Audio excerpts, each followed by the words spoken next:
Nggak susah Pak. Tahadusan bin ni'mah, minggu ini saya baru pulang dari Mekah Madinah. Minggu ini di Mekah Madinah itu panasnya sampai 45 derajat. 45 Pak. Jakarta sepanas-panasnya cuma sampai 39 atau 40. Tapi sepanas-panasnya Jakarta masih nikmat. Kenapa nikmat? Masih banyak pohonan. Bapak ngadem di bawah pohon, panas nggak terasa. Begitu angin lewat, biar kata cuaca 40 derajat, tetap masih adem. Mekah Madinah, jangankan cuacanya, anginnya panas. Tapi subhanallah, meskipun anginnya panas, itu jamaah Indonesia dan juga jamaah dari belahan dunia lain nggak patah semangat untuk melangkahkan kaki yang dia harus jalan kaki untuk masuk ke dalam masjidnya itu bisa sampai 300 meter. Nggak jadi halangan Pak. Semangat. Bahkan yang namanya sholat Jumat di Mekah Madinah mau musim panas kek, itu kalau kita berangkat mungkin jam 10 lewat udah nggak kebagian dalam masjid, udah saking penuhnya. Coba di Indonesia bagaimana sholat kita? Hah?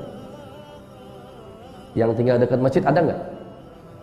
Ada nggak yang tinggal di rumah dekat masjid?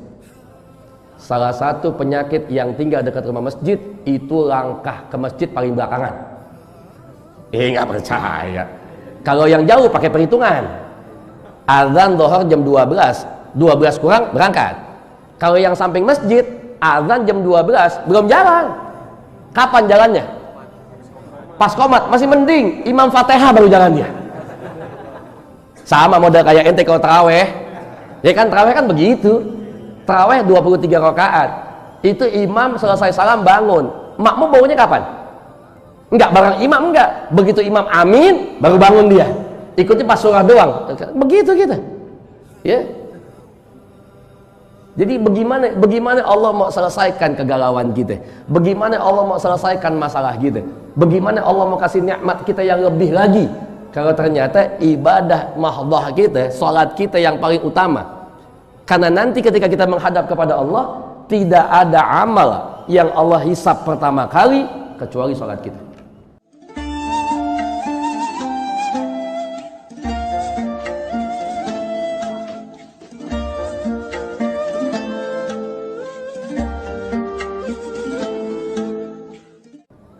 Inna awwala ma yuhasabu bihi 'abdu yaumil qiyamati shalah.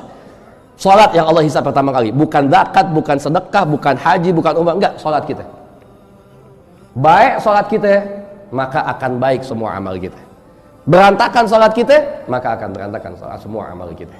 Makanya diumpamakan dalam Islam, as-salatu imadud. Salat itu tiang agama. Kita mau baik, jaga salat kita.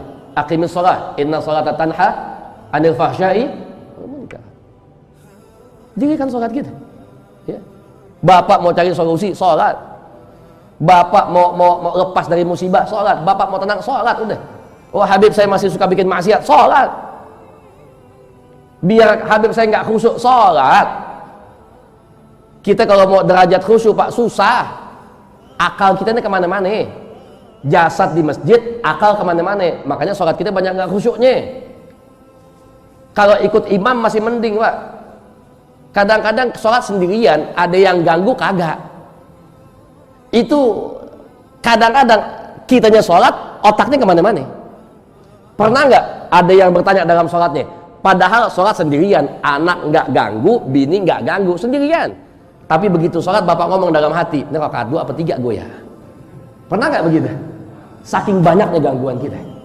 Tidak ada satu alasan untuk meninggalkan sholat bagi umat Islam. Apapun alasannya. Lagi sakit wajib sholat nggak? Wajib. Apalagi sehat, kan begitu.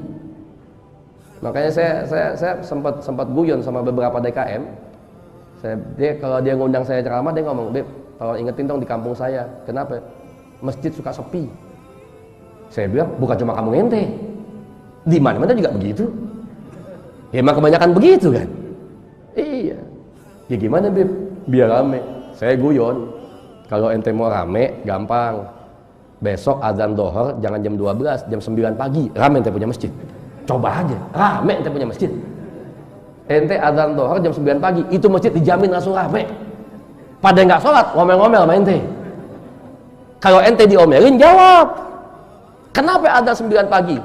Ente jawab. Muazin gak ada kerjaan, gak punya pikiran, jawab aja. Ente yang gak punya pikiran. Kenapa jadi aneh? Jam 12 waktunya sholat, betul-betul sholat, aneh adzan, atuk gak ada yang datang. Jam 9 pagi gak ada waktu sholat, lo datang, mau ngapain ke sini? Kan begitu kita, Pak. Ya. Jadi kalau bukan kita, siapa lagi? Kita yang mulai. Jadi antum kalau mau dapat ketenangan dalam hidup, dapat kebahagiaan, dapat keselamatan, jangan tinggalin ibadah, bil khusus jangan tinggalin sholat.